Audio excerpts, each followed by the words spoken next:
अस्सलाम वालेकुम बच्चों, मैं अब अपनी दूसरी वीडियो स्टार्ट कर रही हूँ आप लोगों के लिए, जो कि कम्यूटेटर और ब्रशेस के बारे में मैंने आपको बताया। ये जो मैं आपको यहाँ पे आपको जो कलर्ड फ़ोटोग्राफ नज़र आ रही है, इस कलर्ड फ़ोटोग्राफ में बच्चों ये आपका बेसिकली आर्मेचर है, आर्मेचर कोर है, ये जो आपको सिल्वर कलर में नज़र आ रही है। आर्मेचर वाइंडिंग जिसको कि कंडक्टर्स भी कहते हैं, वो ये कॉपर वायर की शक्ल में आपको ये गोल्डन कॉपर से कलर में नज़र आ रही है। और ये इसके अंदर नीचे जो है ये शाफ्ट है सेंटर में, और जो शाफ्ट है इसके साथ आप देखो कि आर्मेचर कोर जो है ये बंधा हुआ है और इस पे सही ये फिक्स हुआ है और इसके इर्द गिर्द ये रोटेट करेगा। अब बच्चों, जो दूसरी पिक्चर है आपकी, उसको मैं अब थोड़ा सा बड़ा करने लगी हूँ। जो आपकी दूसरी पिक्चर है आप देखो, इसके अंदर बच्चों इसमें ये अपर साइड पे जो पिछली बैक एंड पे आर्मेचर है, और ये आर्मेचर के साथ पीछे ये जो आपको छोटा निस्बतन गोला सा नज़र आ रहा है, ये आपका कम्यूटेटर है और ये कम्यूटेटर के सेगमेंट्स हैं। कम्यूटेटर जो है ये आपस में भी ये इसके जो बीच में ये कट्स लगे हुए हैं, ये इसके सेगमेंट्स कहलाते हैं। ये आपस में भी एक दूसरे से इंसुलेटेड होते हैं सारे सेगमेंट्स, और नीचे जो शाफ्ट है इससे भी इसको प्रॉपर इंसुलेट किया जाता है। आम तौर पे जो इंसुलेशन यूज़ होती है, आपने नाम सुना होगा, एक मटेरियल होता है उसका नाम होता है माइका। ये माइका की इंसुलेशन होती है। ठीक है बच्चों, अब आप लोग ये देखो कि इसमें क्या हो रहा है। इसमें पीछे से जो कम्यूटेटर बेसिकली क्या करता है, कम्यूटेटर का जो फंक्शन है वो बेसिक फंक्शन है कि पीछे इसके जो आर्मेचर कॉइल लगी हुई है उसमें से करंट को कलेक्ट करना, और कलेक्ट करके या इकट्ठा करके उसको पीछे भेजना जो टर्मिनल बॉक्स या जो है इसका वहाँ पे। अब बच्चों यहाँ पे एक सवाल पैदा होता है। सवाल ये पैदा होता है कि यहाँ पे जो आर्मेचर कॉइल है, आर्मेचर कॉइल को सीधा सीधा क्यों नहीं पीछे लगा दिया जाता, या क्यों इस तरह इसके लिए इतने सेगमेंट्स और ये सारा कुछ करना पड़ता है। इसका बेसिक जवाब ये है कि जो करंट, ये आप याद रखिए कि ये जिसकी अब हम बात कर रहे हैं ये डीसी मशीन की बात कर रहे हैं। जो आपका करंट जनरेट होगा अंदर आपके मैग्नेटिक फील्ड्स के इंटरेक्शन की वजह से इसके अंदर आपके आर्मेचर में, वो ऑल्टरनेटिंग करंट होगा। अब वो ऑल्टरनेटिंग किस तरह से होगा बच्चों? वो ऑल्टरनेटिंग इस तरह से होगा कि इसके लिए मैंने आपको एक वीडियो सेंड किया, आपको वो वीडियो देखनी पड़ेगी। इस वक्त इस जगह पे यहाँ पे मैं आपके लिए जो एनिमेशन है उसे नहीं कर पा रही इम्पोर्ट, लेकिन इसके लिए ज़रूरी है कि मैं आपको एक बात अच्छे तरीके से समझाऊं। आगे अब आप देखो बच्चों कि ये मैंने आपके लिए एक और मज़ीद डिटेल्ड डायग्राम निकाला है कम्यूटेटर सेगमेंट्स का। ये नॉर्थ और साउथ पोल है, इनके बीच में सेंटर में ये जो है ऑल्टरनेटिंग करंट के कॉइल्स हैं। बेसिकली ये इनके पीछे होगा, लेकिन क्योंकि डायग्राम 2D है इसलिए आपको ये साथ ही बना हुआ नज़र आ रहा है कम्यूटेटर सेगमेंट। अब बच्चे, जब आपकी कॉइल घूमती है ना, जब आपकी कॉइल घूमती है अंदर आर्मेचर कॉइल, बच्चों आप सपोज करो कि उसकी एक कंप्लीट रोटेशन होती है 360 डिग्री की।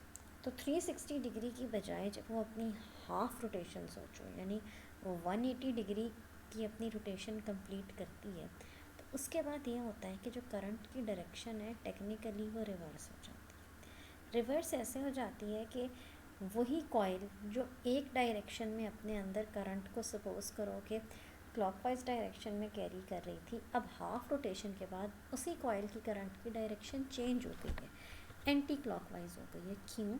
क्योंकि वो मैग्नेट के दूसरे पोल के असर में आ गई है। ठीक है, अब इससे क्या होगा? अब इससे क्या होगा कि सेम कम्यूटेटर पे जब वो जुड़ी रहेगी, या तो उससे आप साथ पीछे जो वायर जो कि उसे बाहर टर्मिनल बॉक्स तक लेके जा रही है, उसमें हमें रिक्वायरमेंट है डायरेक्ट करंट की।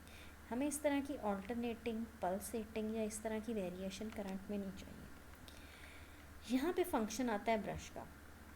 ब्रश मेक श्योर करता है कि जो कांटेक्ट जो कि आपकी कम्यूटेटर के साथ किया जा रहा है वो उस इंस्टेंट पे किया जाए कि करंट की डायरेक्शन को यूनिडायरेक्शनल ही रखा जाए, यानी एक डायरेक्शन में, एक रोटेशन में वो एक साइड से कनेक्ट होगा और दूसरी रोटेशन में वो दूसरी साइड से कनेक्ट होगा। मेरी बात समझ आ रही है ना? वो भी ऑल्टरनेटिवली दोनों साइड्स से, या एक टाइम पे अगर ब्रश एक साइड से कनेक्ट हुआ है तो दूसरे टाइम पर वो दूसरी साइड से कनेक्ट होगा। इस तरीके से वो इंश्योर करता है कि जो इसके अंदर जो आ रही है आपकी पल्सेटिंग नेचर या जो डायरेक्शन का रिवर्सल, उसको वो कर दे यूनी डायरेक्शनल, या उसको कर दे वो उस मसले को रेक्टिफाई कर दे, उसका तदारुक कर दे।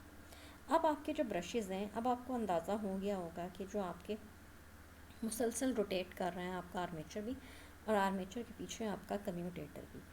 अब उसने पीरियोडिकली या बार बार ब्रश ने कनेक्शन ब्रेक कर भी करना है और कनेक्शन मेक भी करना है। अब कनेक्शन जो बार बार मेक और ब्रेक होता है या बनता और टूटता है, इसकी वजह से क्या होता है कि जो आपके कम्यूटेटर होते हैं इसके ऊपर और आपके कम्यूटेटर से बढ़ के ब्रश के ऊपर वियर एंड टियर आ जाता है। अब इस वियर एंड टियर को लेस करने के लिए पहले जब आपके ब्रश बनाए गए 1800s में या उसमें, तो ये कॉपर के ही होते थे, लेकिन इनका wear and tear speed, rotation और इन एलिमेंट्स की वजह से बार बार टकराने से बहुत ज़्यादा था।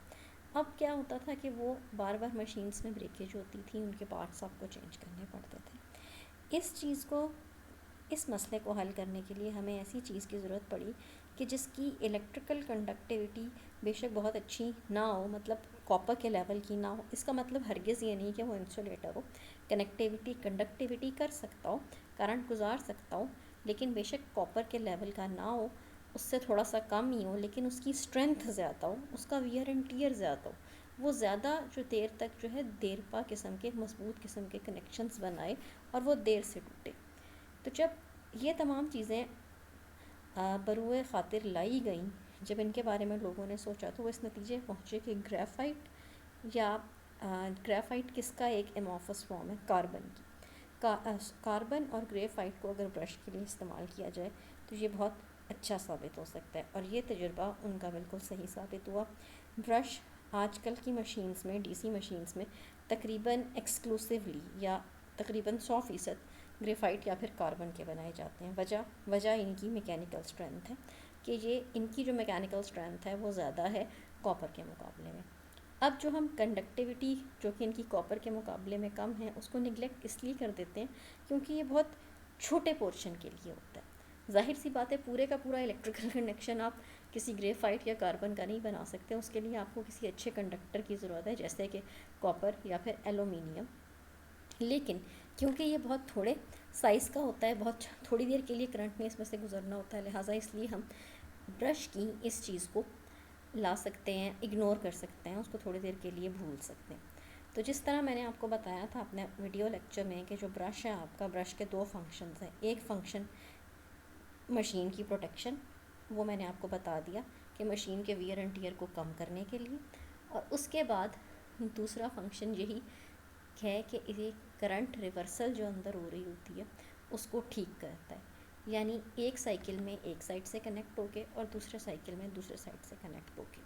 आप लोगों से मैंने एक एनिमेशन शेयर की है, उस एनिमेशन को ज़रूर देखो। मसला ये है कि इसके जो है ना, आप जब तक इसको 3D में चलते हुए नहीं देखोगे तब तक ये आपको कॉन्सेप्ट 100% क्लियर नहीं होगा। इंशाल्लाह जब हम लैब सेशन करेंगे तो लैब सेशन में आपकी ये चीज़ या ये इशू जो है वो आपको ज़्यादा बेहतर तरीके से समझ आ जाएगा। तब तक के लिए गुड लक, और कोई किसी किस्म का कोई सवाल हो, कोई मसला हो, तो आप लोग मुझसे कांटेक्ट करके पूछ सकते हो। जज़ाकल्लाह, थैंक यू।